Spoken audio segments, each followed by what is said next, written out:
Olá, mais um A Voz do Claustro no canal do Mosteiro de São Bento do Rio de Janeiro. Olá, eu sou a irmã Martina e este é o 8º episódio da nossa série sobre grandes cardeais do século XX. E nós vamos passar hoje ao continente africano. Nós no Brasil, infelizmente, sabemos muito pouco sobre a igreja na África. Aqui na Europa se sabe mais, obviamente, porque geralmente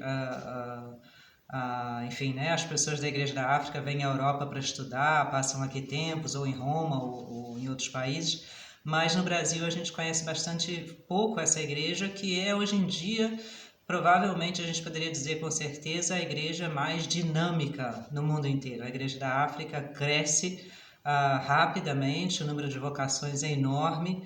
Graças a Deus, a grande maioria dos sacerdotes e bispos já são realmente africanos, já é uma igreja quase independente do trabalho missionário, a não ser nos países em que a grande maioria é muçulmana ou que o governo de alguma forma é ditatorial. Aí sim, de alguma forma, essa igreja precisa também, enfim, né, de ajuda das instituições missionárias internacionais e recebe também muita ajuda financeira, como a gente sabe. E, portanto, há um número aí bastante importante de pessoas não africanas. Mas nos países onde a Igreja Católica ou é majoritária, principalmente nos países de colonização, por exemplo, portuguesa, né? Ou nos países onde ela não é majoritária, mas é muito sólida, muito presente, já praticamente todo o clero é um clero autóctone, é um clero da região.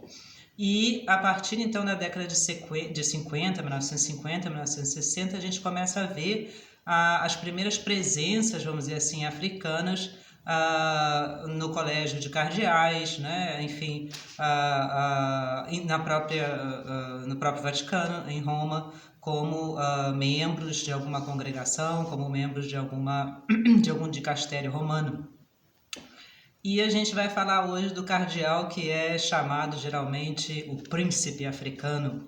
Ele é o primeiro e é uma figura gigantescamente importante, uma figura paterna para todos os bispos e cardeais africanos que vieram depois dele. Hoje é conhecido para a gente, por exemplo, o cardeal Arinze, no momento já emérito, né?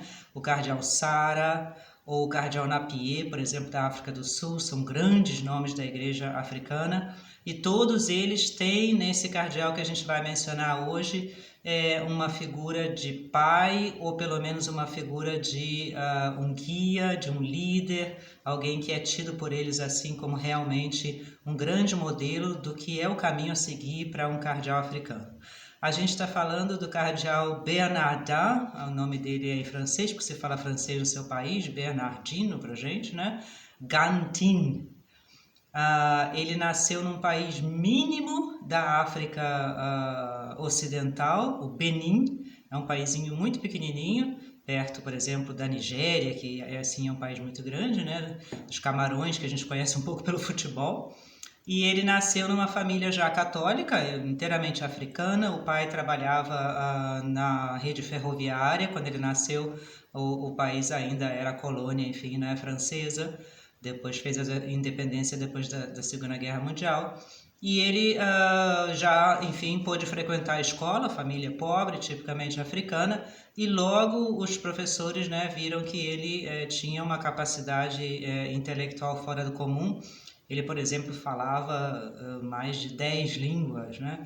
Ele era realmente uma pessoa intelectualmente excepcional. E, portanto, os professores lá da sua escolinha, enfim, né? Humilde, acabam ajudando, enfim, financeiramente. Há muito na África esse espírito comunitário, é muito bonito isso, né? O africano é geralmente uma pessoa extremamente comunitária, tem um sentido de bem comum muito forte. Isso está ligado, inclusive, às tradições africanas, e isso é um ponto super positivo, né, dessas tradições antigas. E então o ajudam e ele consegue passar para uma escola melhor, mas o que ele quer é ser sacerdote. Isso de certa forma não é bem o que a família quer, não é bem o que essas pessoas também gostariam que ele fosse, né? Que talvez ele entrasse para a política ou fizesse coisas assim, mas ele insiste e entra ainda muito novo, ainda adolescente, para um seminário que na verdade nem é no seu país, porque no momento nem há um seminário, enfim, né, bem formado no seu país, num país vizinho chamado Togo, que é também um país muito pequenininho, e ele entra lá para o seminário e vai se destacar enormemente no seminário. Ele é uma pessoa assim de vocação sacerdotal, como ele diz, claríssima, né? Eu não podia ser outra coisa senão sacerdote, eu sabia disso já desde pequeno. Ele é mandado, então, as autoridades do seminário o enviam para Roma, para estudar em Roma. É um dos primeiros estudantes africanos em Roma. Hoje quem vai a Roma já vê muita gente, né, africana, mas na época era assim uma raridade. E ele vai estudar em Roma, na casa dos 30 anos, e estuda teologia e direito canônico. Vai, enfim, né, ter títulos nessas duas áreas. E volta para o seu país, já como sacerdote, já ordenado, com estudos, enfim, né, superiores. E isso é uma marca dele, outro modelo imenso para os nossos sacerdotes, né? Quantos dos sacerdotes nossos podem ter essa chance de estudar na Europa, de estudar em Roma, geralmente como ele, né, com dinheiro que vem das suas comunidades, nos seus países de origem, com muita dificuldade, gente que crê nele, gente que faz sacrifício para ajudá-los, né? E às vezes esses sacerdotes ou nem voltam mais para os seus países, ou ficam mais tempo do que o necessário, né, na Europa, porque, claro, a vida na Europa é mais confortável, mais agradável, ou se voltam, querem ter uma posição especial nos seus países, se consideram, de certa forma, uma elite, e ele já de jovem combate, assim, radicalmente. Ele é uma personalidade fortíssima, a gente vai ver esse tipo de corrupção, vamos dizer assim, né? Ele volta para o seu país e vai fazer parte da igreja lá, enfim, né, paroquial, normal, é isso que ele quer. Ele tem um espírito, enfim, imensamente dedicado realmente à vida sacerdotal. No entanto, com 31 anos, com 35 anos, muito jovem, e surpreendentemente, Pio XII ainda, o Papa Pio XII faz ele já bispo da cidade capital, do Benin. É uma surpresa na época, assim, né? Uma raridade, o primeiro bispo realmente africano. E logo depois, João 23, já Papa, vai fazê-lo então arcebispo de Cotonou, da capital do seu país, e ele vai se dedicar, enfim, né, a uma renovação da igreja local, da igreja do Benin, e vai começar já a ser muito conhecido nos países vizinhos, né? Vai começar a ser um exemplo desse clero local africano, e vai, obviamente, né, ser também, chamar muita atenção em Roma. Como bispo, arcebispo de Cotonou, ele frequentou todo o Concílio Vaticano II, foi um dos padres conciliares, e esteve presente, né, a todas as sessões do concílio, onde ele conheceu de perto. Ele era uma pessoa de uma discrição tão grande que muito poucos de nós conhecem, na verdade, o seu nome, né? Eu vou contar depois uma história que mostra isso muito bem. Mas ele tem, por outro lado, uma autoridade. A gente vê isso na sua figura também, nas suas fotos, né? Disse dele que ele era uma pessoa que falava pouquíssimo, sempre que falava baixo, extremamente educado, e assim, é por isso que se chama o príncipe africano, né? Parece que ele era um gentleman, uma pessoa de uma qualidade humana excepcional, muito discreto, mas extremamente seguro de si, extremamente compenetrado da sua missão, do seu lugar, da sua, vamos dizer assim, né, do que Deus tinha lhe confiado, que ele acreditava no seu coração, e tinha, portanto, uma autenticidade, uma legitimidade que muitas vezes falta também a nós, né, que desejamos às vezes fazer coisas demais, ou aparecer, ou enfim, né, falar mais do que fazer. Ele escapava completamente a esse tipo de defeito, né? Ele era uma pessoa que, de certa forma, gostava de passar despercebido, mas, por outro lado, quem estava com ele sentia o magnetismo, o peso e a autoridade da sua personalidade, do seu conhecimento, e desse legítimo amor ao seu continente, ao seu país. Era um africano e se apresentava sempre como africano, sem por isso, né, cair em ideologias ou fazer, enfim, né, atitudes revolucionárias. Para nada. Ele dizia: eu represento a África naquilo que a África tem de mais profundamente humano, né, que é, no fundo, ele dizia, também profundamente cristão. Muito bonita a sua figura, muito forte a sua personalidade, um homem santo, certamente. E ele, então, durante o Concílio Vaticano II, inclusive, ele vai conhecer, né, o então bispo auxiliar, e durante o concílio feito também arcebispo de Cracóvia, na Polônia, Karol Wojtyła. Eu acho, não tenho certeza, que durante o concílio ele já tem um primeiro contato também com então o padre José Ratzinger, depois Papa Bento XVI, mas isso eu não consegui comprovar realmente. Mas enfim, ele vai ficar conhecido ali, conhecido sempre de forma discreta, né? Como um potencial, enfim, né, africano. E claro, isso chama muito atenção na época. As pessoas não estão acostumadas a um africano que tem a cultura tão alta, a um africano que saiba falar, por exemplo, né, 4, 5 línguas, que conversa com cada um na sua língua local, com um sotaque naturalmente forte, mas que sabe a língua perfeitamente. Ele chama muito a atenção. E o Papa Paulo VI, então, logo depois, né, durante o concílio ainda, o Papa João XXIII vai morrer, o Papa Paulo VI vai ser eleito, vai continuar o concílio, e o Papa Paulo VI, que já o conhecia no tempo de ser ainda o cardeal Montini, né, traz ele então para a Cúria Romana. E é uma decisão difícil. Ele pede ao Papa, inclusive, que o deixe na sua terra, que o deixe no Benin. Ele tem, né, enfim, um plano pastoral grande. Ele, como ele diz sempre, eu me considero africano e quero ser sacerdote para a África. Mas o Papa Paulo VI vê nele a importância, né, justamente de uma figura africana em Roma, de uma figura africana no Vaticano, que tenha então uma repercussão internacional, não só africana, e de fato ordena que ele venha então para Roma aos 49 anos de idade, perdão. Ele nasceu em 1922, eu esqueci de dizer no começo, portanto entre João Paulo II e Papa Bento XVI em idade, né? E ele vem para Roma já na década de 70, vamos dizer assim, no fim já do pontificado de Paulo VI.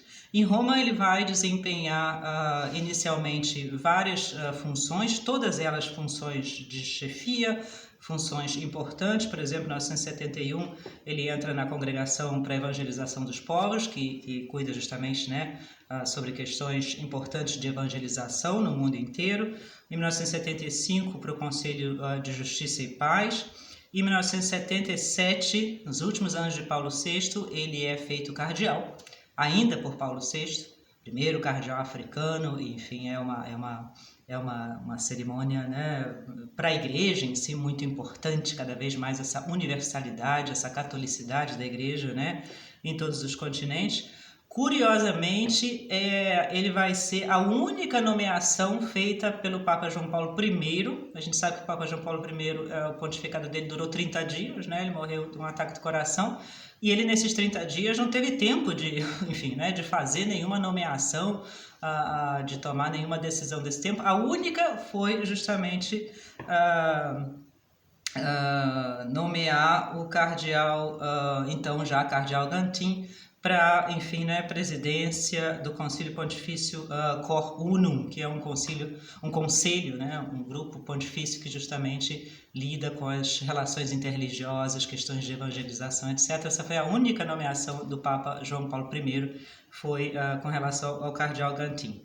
Ele já nessa época tinha uma presença e uma confiança tão grande dentro do Vaticano, que ele vai ser inclusive um dos cardeais que conta os votos no conclave que elegeu o Papa João Paulo II, um conhecido dele, né? Geralmente os cardeais vêm no conclave, votam. Antes de cada voto eles têm que fazer uma oração com a mão na Bíblia, e esses votos então são contados publicamente na frente dos cardeais por 2 ou 3 cardeais que são escolhidos especificamente pela confiança que os outros têm neles, para, enfim, né, fazer parte dessa contagem dos votos. Isso é uma coisa pública diante dos outros, mas precisa ser pessoas, né, que são mais ou menos da confiança de todo mundo, para que não haja, enfim, né, intrigas, coisas assim. E ele é um dos contadores dos votos, do conclave em 1978, que elegeu o Papa João Paulo II. Enfim, a amizade dele com o novo Papa é imediata, são personalidades muito diferentes, né? Ele, de certa forma, quase parece assim um homem mais velho, embora seja 2 anos mais novo do que o Papa, porque o Papa no começo, principalmente João Paulo II, era muito, né? Gostava muito da juventude, era muito engraçado. Ele é sempre uma pessoa extremamente séria, extremamente discreta, muito bondosa, mas extremamente discreta, mas os dois vão, durante todo o pontificado de João Paulo II, até a morte do cardeal Gantin, vão ser amigos muito próximos, muito próximos. São pessoas que conversam, enfim, né, de coisas realmente que amigos conversam, pessoas que têm uma confiança imensa um no outro. Inclusive, em 1982, já 3 anos depois de ser eleito, o Papa vai visitar a África e vai visitar o Benin, né, o país do cardeal Gantin, claro, com o acompanhamento dele, aquelas visitas, né, famosas do Papa João Paulo II, com toda aquela multidão, e ele vai fazer o efeito da visita do Papa ao Benin, se sente até hoje, mas na época é assim uma espécie de revolução, né? Em 3, 4 anos depois, o número de seminaristas, né? Inclusive se faz um seminário, ele precisou ir a outro país, mas agora se faz um seminário, o número de seminaristas mais ou menos, né, triplica. Começa, é o Papa João Paulo II, certamente, que começa a trazer à Igreja da África esse dinamismo, essa juventude, por um lado, esse dinamismo, mas essa extrema fidelidade a Roma que a Igreja Africana tem, que nós vemos hoje em dia, né? E uma pessoa do lado dele nesse sentido é certamente o cardeal Gantin. E em 1984, quer dizer, 5 anos depois de eleito, o Papa João Paulo II vai fazer o cardeal Gantin simplesmente prefeito, chefe da congregação para os bispos. E aí vem a história que eu queria contar. Eu li isso uma vez, né? Um padre americano com um amigo dele, eram nesse momento ainda padres novinhos, e estavam estudando em Roma e já tinham ouvido falar muito do então já cardeal Ratzinger, que era já prefeito da Congregação para a Doutrina da Fé em Roma, né? E claro, o cardeal Ratzinger era muito famoso, os padres americanos queriam muito ter uma entrevista com ele, então conseguiram com muita dificuldade marcar uma horinha com ele lá enfim, no prédio da Congregação para a Doutrina da Fé, né? E eles chegam um pouquinho mais cedo, eles contam, né? E ficam lá sentados numa espécie de uma sala de espera, assim, né? E, para surpresa deles, o cardeal Ratzinger finalmente chega, mas ele andava em Roma nos dias comuns, né, com uma batina preta. Ele não andava nem com roupa de bispo, o cardeal Ratzinger, né? Andava com uma batina preta e com uma boina, típica boina europeia preta, assim, né? Quem não o conhecia não sabia nem que ele era bispo, quanto mais cardeal, né? Muita gente achava que ele era talvez um padre velhinho, um padre mais velho. E eles, então, ficam impressionados com essa simplicidade, mas, por outro lado, ficam impressionados também como todas as pessoas ali na sala de espera, né, inclusive bispos também, logo se levantam quando o cardeal Ratzinger entra, e com aquele jeito que a gente conhece do Papa Bento XVI, né, extremamente afável, extremamente bondoso, extremamente discreto, cumprimenta cada um, e vai, então, dar uma meia hora de entrevista para esses 2 padres americanos que estão muito felizes, né, e se sentem muito impressionados. E esses padres americanos sempre dizem que ele é o braço direito do Papa, né? Nossa, o senhor é o braço direito do Papa. E o cardeal Ratzinger ri daquilo e tudo, né? E enquanto eles estão ali falando, entram pessoas, eles estão no escritório do cardeal Ratzinger, e entram pessoas e saem que tem que trazer um papel, dar um recado, enfim, né? Inclusive bispos, até arcebispos, e o cardeal está sempre sentado na sua mesa, e essas pessoas se dirigem a ele e falam, mas o cardeal não se levanta, porque, enfim, né? Ele é autoridade, está ali no seu prédio, né? Vamos dizer assim, ele é chefe da congregação para a doutrina da fé.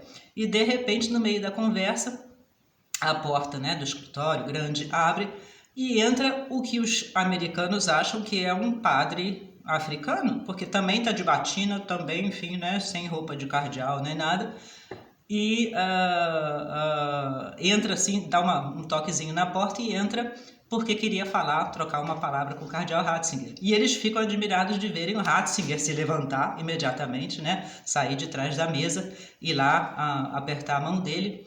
E os 2 americanos ficam lá sentados, né? Não falam nada, acham que é um padre africano, né? E o cardeal Ratzinger então vem e apresenta a eles, vocês não sabem quem esse é, né? E os 2 se levantam, é assim, seu cardeal Gantin. E, enfim, eles trocam uma palavra e o cardeal se retira. E aí os 2 perguntam, mas quem é esse africano, né? E ele diz, como é que vocês não sabem disso? Simplesmente, esse é o braço direito do Papa. Esse é o prefeito da Congregação dos Bispos. E eles ficam assim muito admirados, né? E ele diz, é por isso que eu me levantei. Na verdade, o prefeito da Congregação para a Doutrina da Fé tem, enfim, vamos dizer assim, né, humanamente falando, um poder espiritual muito grande, porque trata de toda a questão teológica, mas poder realmente dentro da igreja, ele diz brincando, né, tem o cardeal Gantin. E, de fato, o prefeito da Congregação dos Bispos é conhecido muitas vezes, né, como a autoridade, enfim, eminência parda dentro do Vaticano, porque é ele quem simplesmente nomeia os bispos. Ou seja, ele tem nas suas mãos a nomeação dos bispos na igreja do mundo inteiro. E a nomeação dos bispos quer dizer, obviamente, a organização da igreja naqueles países, né?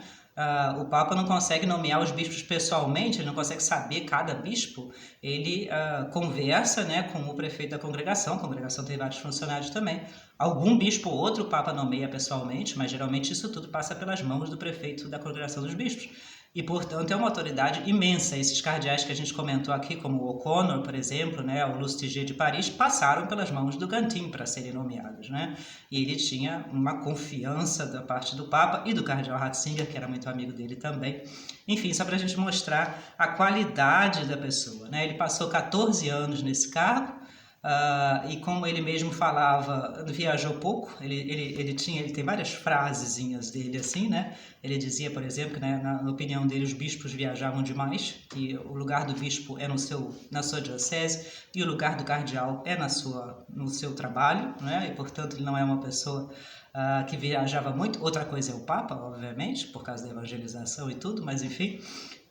Depois ele dizia uma coisa que o Papa Francisco hoje faz, e ele falava na época que ele achava que não devia haver uma conexão imediata entre a sede episcopal e o chapéu cardinalício, porque é uma tradição antiga, né, de que todo arcebispo de cidade importante é automaticamente feito cardeal.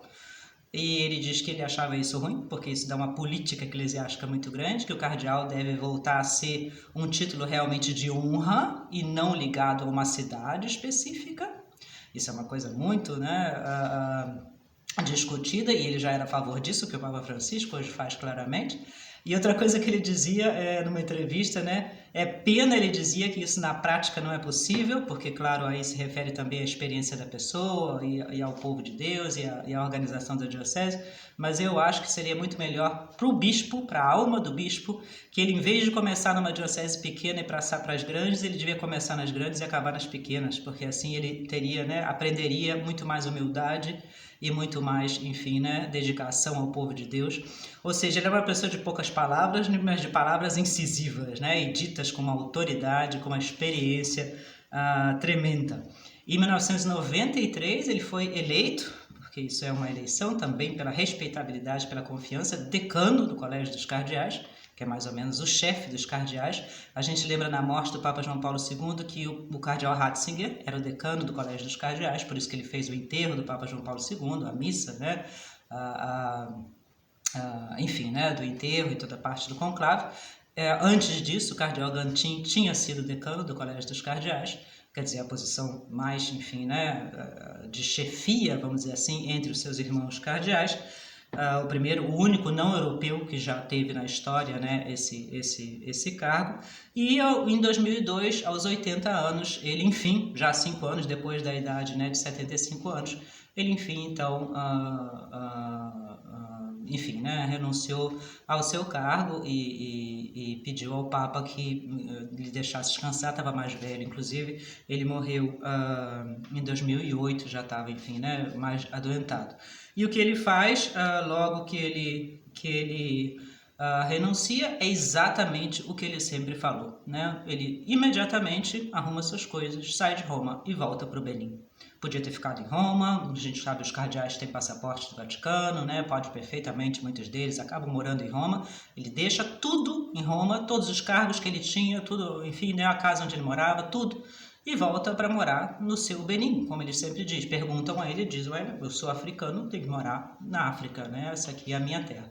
E vai morar lá num país pobre, em situações pobres, e vai morrer lá no Benin, enfim, em 2008. Inclusive, o Papa Bento XVI, uma das primeiras visitas que ele faz à África, ele vai, a gente tem as fotos, né, visitar o túmulo do seu grande amigo, do cardeal Bernardin Gantin, faz um discurso muito bonito sobre a grandeza desse homem, que foi para ele um exemplo, ele diz, né, uma personalidade discretíssima e uma autoridade moral imensa, fez um bem imenso à igreja e ao Papa na sua época, e tem a foto dele rezando, né, diante do túmulo, um túmulo muito simples, muito pobre, inclusive, né, desse homem que tinha sido um príncipe dos cardeais, decano dos cardeais em Roma, e que morreu ali simples na sua terra africana, né? E em 2013 foi inclusive aberta na Universidade Pontifícia Laterana em Roma uma cadeira específica, né, com o nome dele.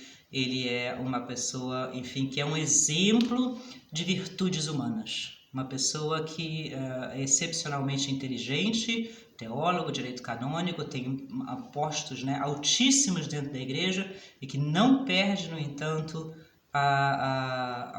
enfim, né, a sua virtude pessoal. Isso falta muitas vezes também no clero, na gente, né, religioso.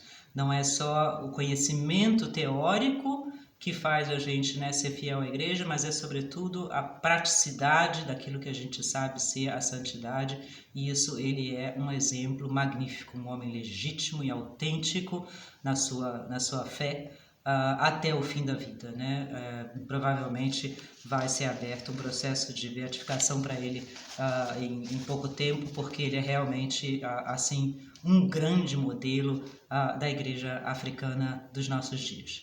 Um grande abraço e até o nosso próximo encontro. A cruz sagrada seja minha